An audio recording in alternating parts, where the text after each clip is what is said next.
You can cry on command.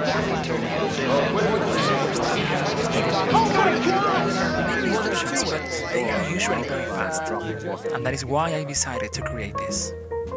Welcome to Free Talk, the show to help you learn English the fun and simple way. Ready?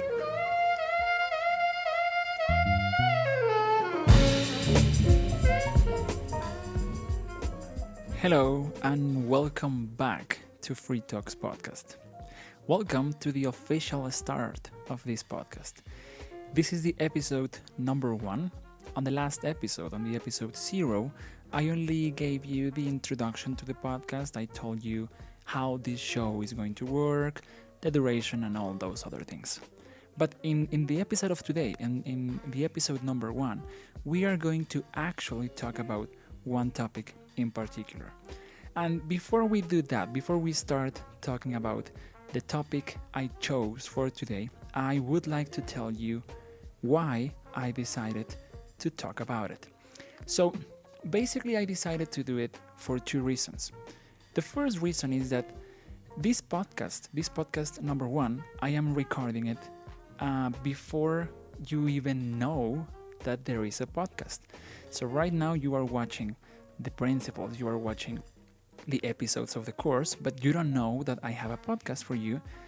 If you listen to the episode 0, now you know it. But of course, in this case, I don't know you. I don't have your information, so I don't know exactly what kind of topics you are interested in, and that is why I decided to choose one myself, and I did. So in the future, when you start listening to the podcast, and if you want to be a part of this podcast, you can, of course, send me your suggestions, and we will consider those suggestions, and we will start making this podcast about you and about your interest. And the second reason why I chose this podcast is because this topic is very interesting to me. If you watched the first principle of this course, I told you in the part of the motivation that my motivation to speak other languages, to learn other languages, is that I love to read books in their original language. But this doesn't mean that I only read books in foreign languages. Of course, I like to read books in French and Italian and English, but I also enjoy a lot reading books in Spanish. I consider that Spanish is a beautiful, beautiful language, and it's even more beautiful, I think, in books, because the language that you can find in a book in Spanish, in a novel in Spanish, is so well used, is so, well, in some cases, of course, but it's very beautiful language, and I think that literature in Spanish is a really, really good kind of literature. So the topic of this podcast, of this episode number 1, is the Latin American boom. The Latin American boom. So maybe you know what the Latin American boom is. It's a very famous, and for some reason it's coming again now. Now more people know about this. Young generations know about the Latin American boom. So let's talk about it. First of all, what is the Latin American boom? What is a boom? Of course, if you think on the word as an explosion, you will hear the sound boom when an explosion happens. So a boom is actually when something explodes and when people notices something. So maybe something people don't know about that, but then boom, and people now get it. That is what happened with the Latin American boom. The Latin American boom is a movement that happened mainly around the 1960s and the 1970s, and it was a movement, a literary movement that involved many authors, many writers from countries from Latin America, particularly Argentina and Mexico and Colombia and Peru and Cuba. And what happened is that when these writers started writing some new works, some new novels, suddenly, like for a surprise, people from other continents and from other countries started paying attention to this kind of work, to these Latin American novels. So it is not only that the books of these authors started getting recognition, that people started noticing them. It was mainly a change in the way that the Latin American literature was produced. Before the Latin American movement, we could say that the literature in this part of the world, it was pretty much the same. They were following like the models, and they were following the influences from people, especially the modernists in other countries, particularly in Europe. But there were no changes, there were no new things in the Latin American literature. But in this period of time, in this period from 1960s through 1970s, there were some changes. The stories produced in the south of the continent were starting to change. They were suddenly different. How these stories were different? Well, in many aspects, but we could say that the style of the writing changed in some particular topics. For example, one of them was the complexity of the characters. In a regular story, usually the important thing is the story, like what is happening, what are the events, what are the circumstances of the story. But in the works of the Latin American boom, there was much more importance to the characters themselves, to the protagonist of the story, and they were given more details, and they were suddenly more complicated characters, and the story happened around those characters. And so that was one thing that changed. Now a lot of the attention of the story was on the characters themselves. Another thing that happened, and that was very, very particular of this of the authors of this movement, was the use of the time, the chronology. The chronology is the use of the time, how the author uses the time. Usually, when you think of a story, you usually think of a linear story. That is a story that follows the logical order of time. So you have a beginning, and then in the middle you have the story happening, you have the events, you have the development of the story, and then in the end, of course, you have an ending. That is the normal structure of a story. But in these works that happened in this period, the chronology was different. It was treated differently. So one novel or one story, for example, could begin in the ending, and then things happen, and then there were some jumps, there were some changes from time, and then you go to the future, and you go back to the past, and then the present, and then changes, and then imaginary time. There was a really, really important change in the way people treat it, in the way authors talk about time. That was also a very particular aspect of this. And also there was the introduction of new things. So traditionally, before the Latin American boom, the kind of stories, the kind of novels that you would read were mainly realist stories. So stories that happened to people, or that could happen to people. So these were real things, real events told in a story. But in this case, when the Latin American boom really had the big moment of explosion, there was suddenly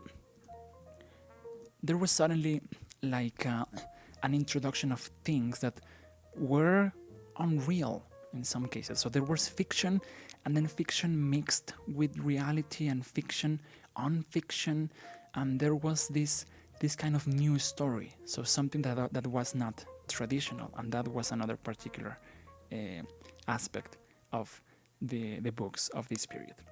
Now, it is about the moment when the Latin American boom started, when this actually happened, that is difficult to determine. So it's not easy to say, the Latin American movement started in this year or in that year. it's difficult because there are a lot of works, a lot of authors, a lot of writers. So it's not an easy task. It's not easy to say, oh, that was the starting point. But for some people, for some critics, for some researchers or professors, professional people in the area of literature, there could be a starting point, which is the publishing of a book. So some people say when this book was published, the Latin American boom began. And some people say that this movement started maybe with the publishing of the novel Hopscotch, or with the publishing of the novel The Time of the Hero. I will talk more about those two books a little bit later. So we don't know exactly when this movement started, but we have an idea, like it was around 1963 or something like that. Now, this is the Latin American movement. This is how it happened, why it was different, and what were the consequences. The consequences mainly were that more people from other continents started to reading and started to be aware, this is to be conscious, to know of the existence of Latin American literature.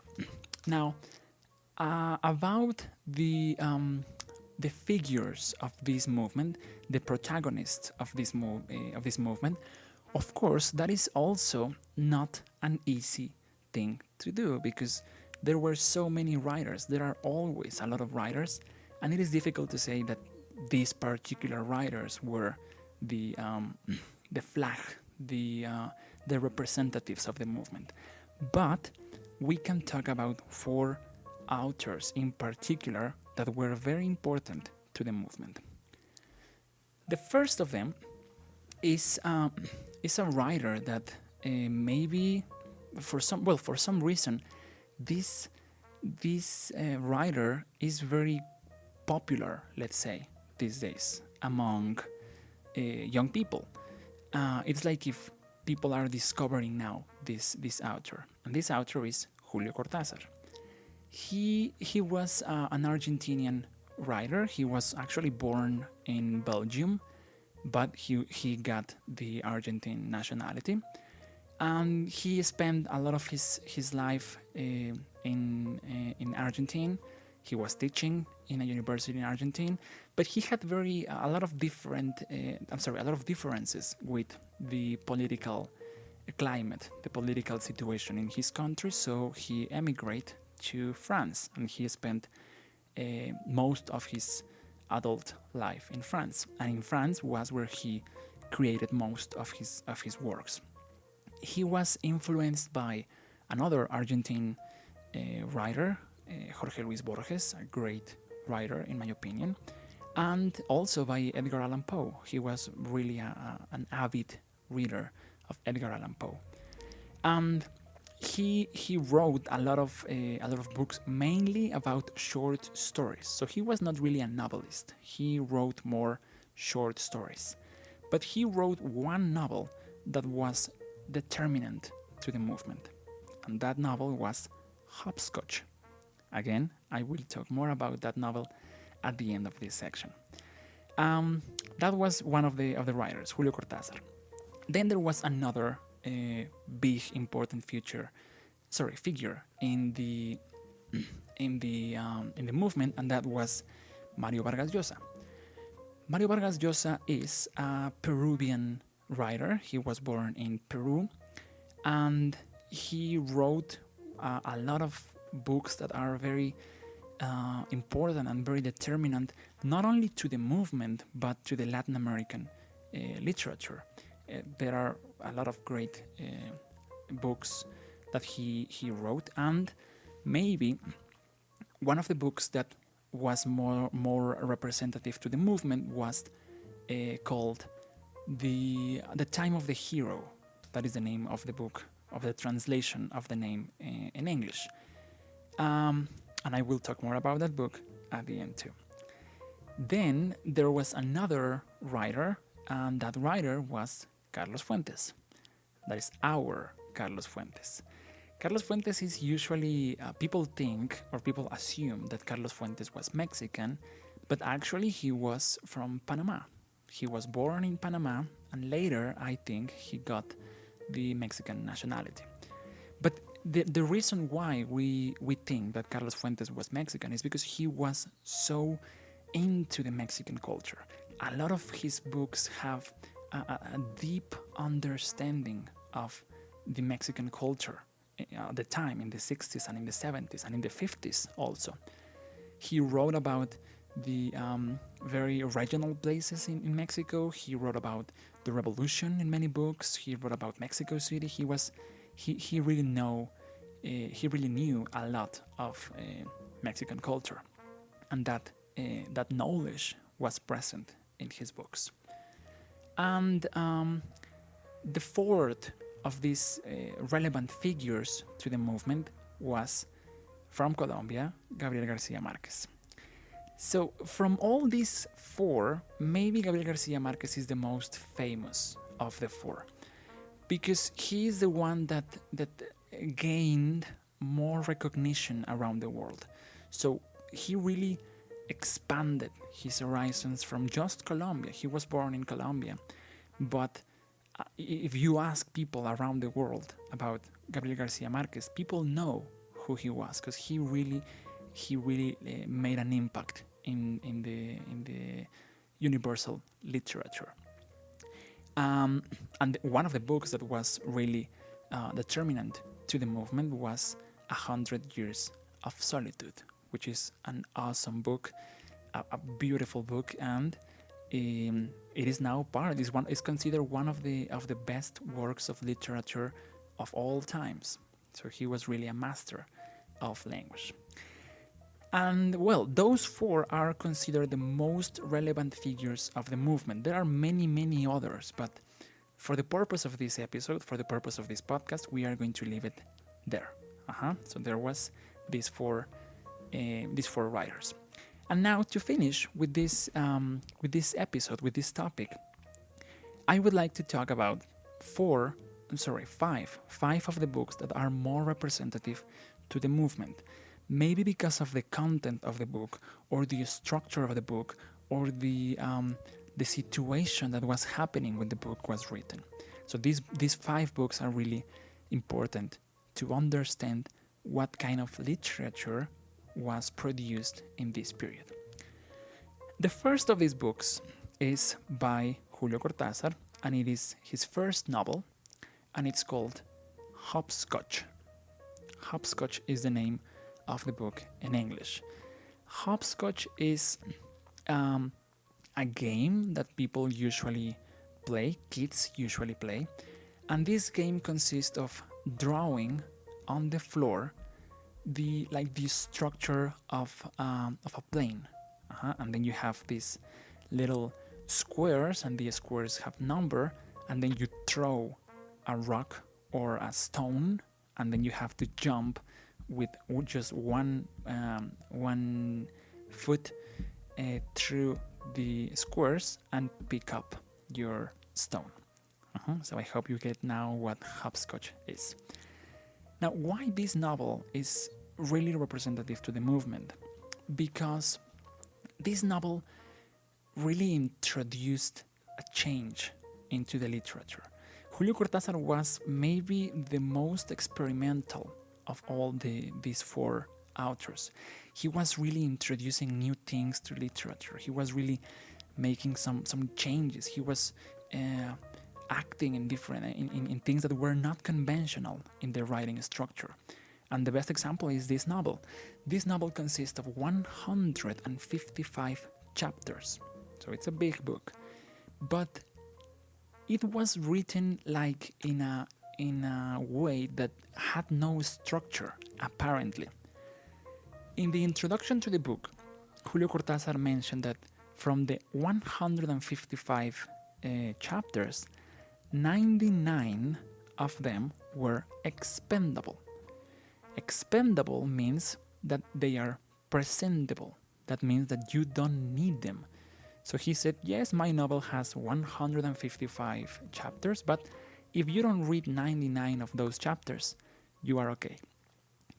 And also the structure, the chapters were not in order. So you didn't have chapter 1 and then chapter 2 and then chapter 3.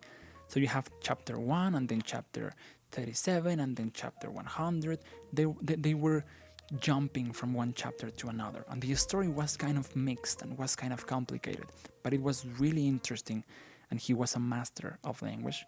So the novel, in general, is a great book. And that is why this novel is so important to the movement.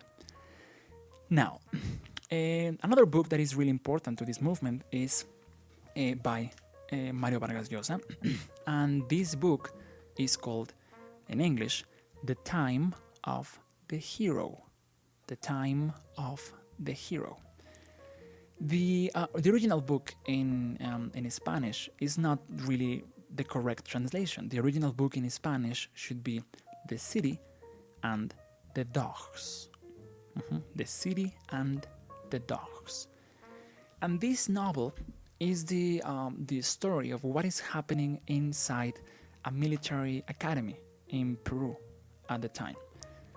Mario Vargas Llosa was a student in one of these military academies, and so he knew what he was talking about. He had experiences on the topic, and this novel is so detailed. The story is so well told. He's really a good storyteller. And actually, I have a personal story about this book. This book is really important to me. It's one of my favorite books because it is one of the first books that I read for pleasure. Like 5 years ago, I started reading for pleasure. I started picking out books and reading them. And one of the first books that I read was this book. And I read this book like in one night. So I had the book and I started reading and I couldn't stop. It was impossible for me to stop. And I kept reading and reading and reading. And I finished the book. And then I went to sleep. And that night I had nightmares. I had bad dreams.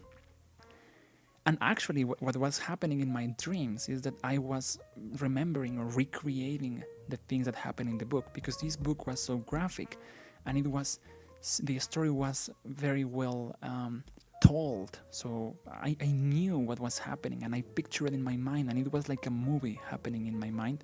And that book really marked me, and that book really caught my attention, and that's why I continued reading and reading more and more, because that book was determinant to my life as a reader. And also another book that is huge, tremendously important to the movement is the world famous 100 Years of Solitude. 100 Years of Solitude by Gabriel Garcia Marquez. This book is now considered a paragon. A paragon is a model of excellence. So this book, it was a story, but the story was so complete. So it was very detailed. So you knew exactly what was happening. Basically, the story is the story of a family and the members of the family, and what things the member of the family do, and how these things are connected to the rest of the other things. And 100 Years of Solitude also was the introduction for some people. Some people say it was the introduction of the magic realism to the literature. What is magic realism? Well, the name itself says it's magic and realism. So this is the mixture, the combination of real events, things that could happen, and fantastic events. So it's like maybe I am telling a story of a guy that is walking and he goes and he buys a coffee that is all normal, that is all real, but then this guy explodes. Boom, and he explodes. Of course, people don't explode, and that is what a magic realism creates, is the combination of the real things and the fantastic things. It's not completely fiction, but it's not completely realism. It's a combination of the two. And this book was full. It was full of these kind of combinations, this kind of encounters between magic and reality. And it was beautiful. And then a couple more of books. One other book from this movement was The Death of Artemia Cruz. This book was written by Carlos Fuentes in 1962. And it's the story of a former revolutionary. Former means ex. So this guy was not a revolutionary anymore. He used to be a revolutionary, but now he was not. So that is former revolutionary. And this man is in his bed, he's dying, and he's remembering all these things that happened in his life when he was a revolutionary.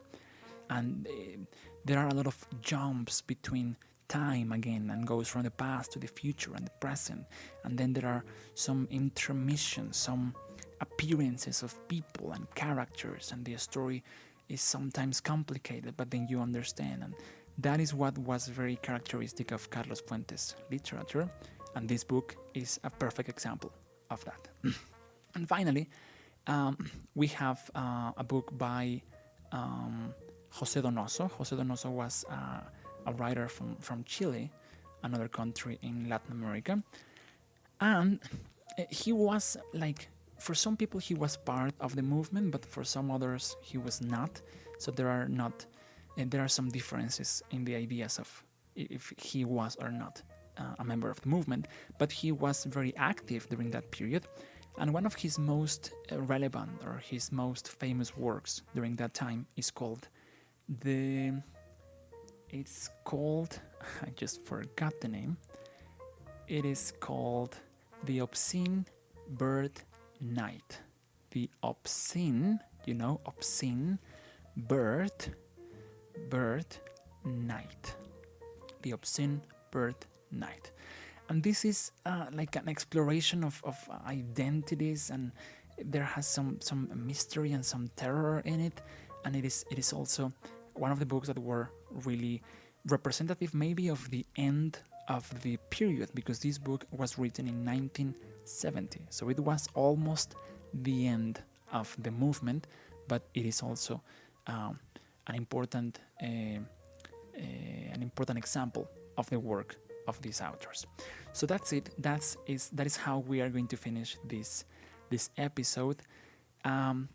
If you are interested, maybe you know by now, maybe you know what the Latin American boom was, maybe you are interested in, maybe you like those authors, maybe you know the books that I mentioned. But if you don't, and if you are curious about knowing what were the works, what were the novels that really changed the way we looked at Latin American literature, you can check those books. I will leave the names in the webpage so you can check them. And that'll be it. That's it for this episode number 1 of Free Talks podcast. Again, of course, if you have, after you listen this, you say maybe, well, yeah, I liked it, or no, I really didn't like it. That is why I want and I need that you send me your suggestions and you tell me, this is what I want to hear. Make a podcast about that, and we will please you. We will make a podcast, we'll make an episode about the things that you want to hear. Okay? So that is the end of this first section. Remember that we have 3 sections. So this section is the main topic. The main topic was Latin American boom. And now we are going to go to the section number 2, which is a word and pronunciation. Okay, and now let's take a look at this section, a word and pronunciation.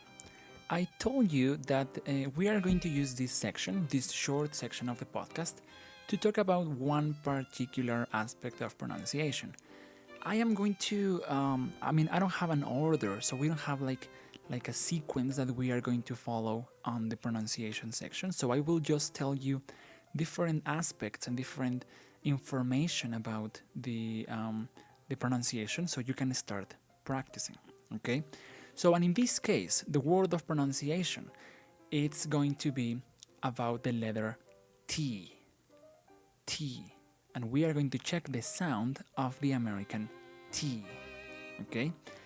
Now, to understand this, we need to know that the pronunciation of the letter T is going to change depending on two factors. Number one, it is the intonation of the word that contains the letter T, and also the position of the letter T. Usually, I will tell you what intonation is. Intonation is where you put the stress on a word. For example, if we think of the word, for example, photography. Take the word photography. You don't say photography like that. You need to stress, you need to put more emphasis on a word. In this case, the emphasis is on the word to of photography. It's not photography or photography or photography. It's photography. Okay, so this thing, the position of the intonation is going to determine what is the sound of the T. So, if you are pronouncing a word and in this word the intonation is in the first syllable and this syllable has a letter T, the pronunciation of the word is going to be with a letter T. For example, in Ted, the name, like the bear from the movie, Ted. Or in the word Italian. The intonation is in the ta, ta, and in this case the letter T sounds like T, Italian. And if the letter T it's in the middle of the pronunciation, in the middle of the intonation, it's not going to sound like a T. It's going to sound like a letter D. For example, the words in the name Betty. The name Betty. We don't say Betty. Like ugly Betty. It's Betty. It sounds like a letter D. Or, for example, the word Italy, the country where Leonardo da Vinci was born. It's Italy. It's not Italy, it's Italy. Okay, so for example, Leonardo da Vinci was born in Italy, so he was Italian. Italy, Italian. And finally, if the T is at the end of a word and this word is not pronounced, it's not going to sound. For example, in the word hot. Like hot is the opposite of cold. So this means high temperatures. So in this case, you don't say, for example, oh, the weather is really hot. You say the weather is hot. Okay? So those are the three main differences in the pronunciation of the letter T. You have Italian, Italy, and hot. Italian, Italy, hot. Okay? So let's check finally these four examples we have here so you can see the contrast on the pronunciation. We have first the word Italian and Italy. Italian, Italy. The word attack. It's strong sound of T. Attack. Or the word attic. Attack, attic. What is an attic? An attic is in some houses have like the regular space of the house. You have maybe a floor, you have a second floor, you have rooms and all that. In some houses, they have a room that is underneath, that is below, and that is the basement. So you need to go down to go to the basement. And some houses have a last floor on top of the house, so you need to go up. In the movies or in the TV shows, usually they have like a rope, and they have to pull it down, and they open a door, which is a staircase too. So they pull it down, and that is the entrance to the attic. Okay, attic. Then we have the words atomic, like an atomic bomb, or the atomic ant. You remember that cartoon? Atomic. And the word atom, which is the smallest part of something. It's something from physics. Atom, atomic, atom. And we have the words photography, because the intonation is, the stress is in the to syllable. So it's photography, but we say photograph. Italian, Italy. Attack, attic. Atomic, atom. Photography, photograph. Okay, so that is it for this section, this first section of a word on pronunciation. So now you know what are the three differences in the sound of this letter. What is your activity? What is your homework? Well, start reading. If you start reading a magazine or a book, it's, of course, you are going to find words with the letter T in it. So when you find those words, only mark them, maybe with a highlighter or maybe with a pencil. Just make a mark on them, and then see where is the stress and how would you pronounce it. Practice it, and you are going to improve this. This, after a short time, it's going to become automatic. So if you know what is the difference here and you practice it, it's going to be automatic in the future. Okay? So that is the end of this section, a word on pronunciation, and that is going to be the end of this episode number 1 of Free Talks podcast. I told you that we are going to have a section about questions and about comments, but you haven't sent me your suggestions, of course. So when you start sending me questions or suggestions, I am going to use the last part of this podcast to address those questions, to respond to those questions. And well, before we finish, I told you also on the episode 0, on the last episode, that my intention is to keep this podcast not really short, but also not very long. And this podcast is almost 40 minutes, and that was not my intention, but I kept talking, and now the episode is 40 minutes long. I hope that's okay for you. I will try in the future to make these episodes shorter, something I said between 10, 15, maybe 20 minutes.